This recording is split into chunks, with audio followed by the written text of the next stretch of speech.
Sejam bem-vindos e vamos a mais um vídeo, um tema meio polêmico. Quando eu não posso dar o dízimo, o que eu devo fazer? Será se eu estou roubando a Deus? Será se eu vou perder a salvação?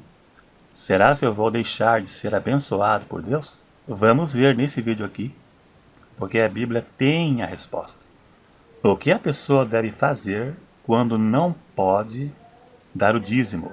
Ela perde a salvação? Não pode mais trabalhar na obra de Deus?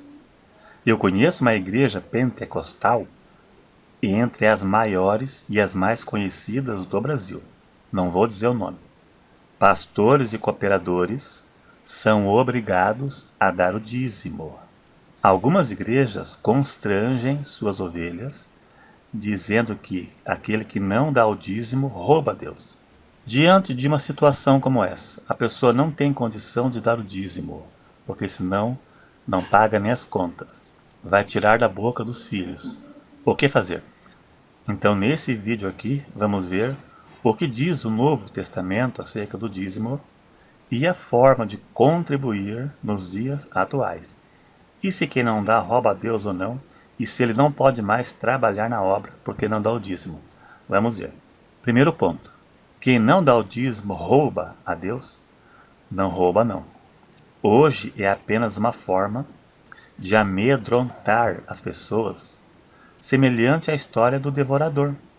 Eles dizem assim: se você não der o dízimo, o devorador vai devorar todas as suas finanças, porque você rouba a Deus.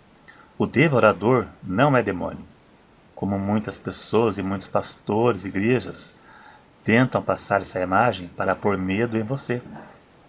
Um pastor ou pregador que diz que é um demônio é porque não conhece a Bíblia ou usa isso como artimanha para amedrontar as pessoas, ou foi manipulado por líderes religiosos e muitos têm metas a cumprir.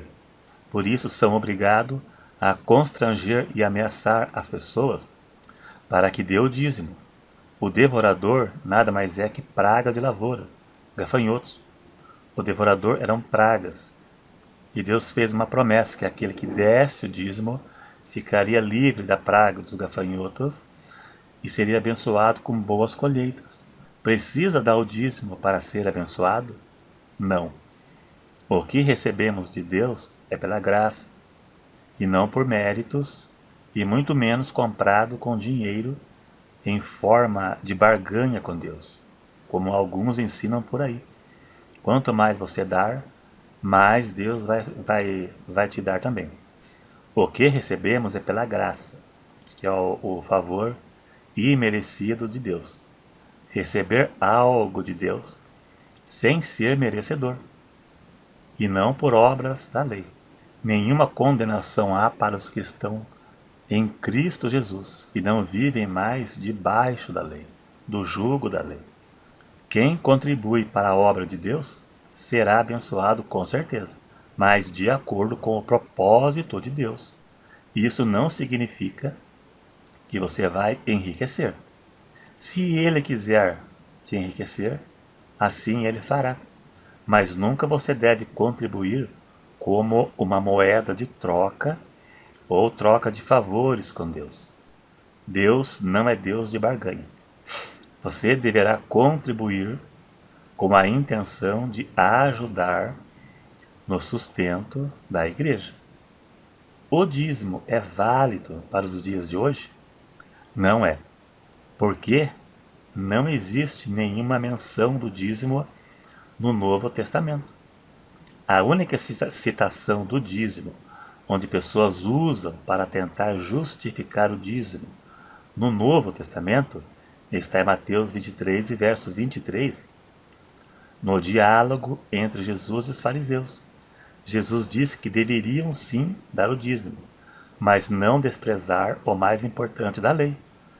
Veja que Jesus disse da lei. Essa é a palavra-chave do discurso entre Jesus e os fariseus. Deveriam sim dar o dízimo, mas não desprezar o mais importante da lei, que era o juízo, a misericórdia e a fé. Jesus nasceu sob a lei. O diálogo entre Jesus e os fariseus está no contexto da lei. Jesus foi circuncidado ao 8º dia, conforme ensinava a lei. Ele viveu sob a lei e a cumpriu. Todos os acontecimentos nos 4 evangelhos pertencem à lei. E nesse diálogo entre Jesus e os fariseus, eles ainda estavam sob a lei. Após a morte de Cristo, nunca mais se falou nisso, como uma ordenança. A lei encerrou na cruz e o Novo Testamento começou em Atos capítulo 2. A partir de Atos, você nunca achou e jamais achará alguém dando ou mandando dar o dízimo. Quem não dá o dízimo perde a salvação? Não. Algumas igrejas ensinam que aquele que não dar o dízimo não será salvo. O dízimo não foi dado como meio de salvação, porque senão, onde fica a expiação de Cristo? Salvação por mérito? Existem coisas que foram dadas à igreja, mas não como meio de salvação, como o batismo nas águas e a ceia do Senhor, que são as únicas ordenanças que Cristo deixou à igreja. São coisas que acompanham o salvo, mas não salva. Acompanha a pessoa salva. Só tem valor e significado para salvo. São simbolismos que só têm valor para uma pessoa salva. São coisas que para um pecador ou para um crente sem comunhão com Deus não tem valor nenhum. Podemos citar a própria lei, que não foi dada como meio de salvação, mas para mostrar ao homem que ele era pecador. A lei apontou para Cristo, mas eles também foram salvos pela graça. O povo do Velho Testamento foram salvos pela graça. O único meio de salvação é pelo sacrifício de Cristo e o arrependimento dos pecados. Ninguém será justificado por obras da lei ou comprar a salvação com dízimo, como muitos ensinam por aí. A nossa salvação já foi comprada pelo sangue de Cristo, que nos purifica do pecado. 1 João 1, verso 7. Quem não dá o dízimo não rouba a Deus. Quem não pode dar o dízimo porque não sobra dinheiro, não está roubando a Deus e não deixará de ser abençoado, porque não é esta a forma de contribuir no Novo Testamento.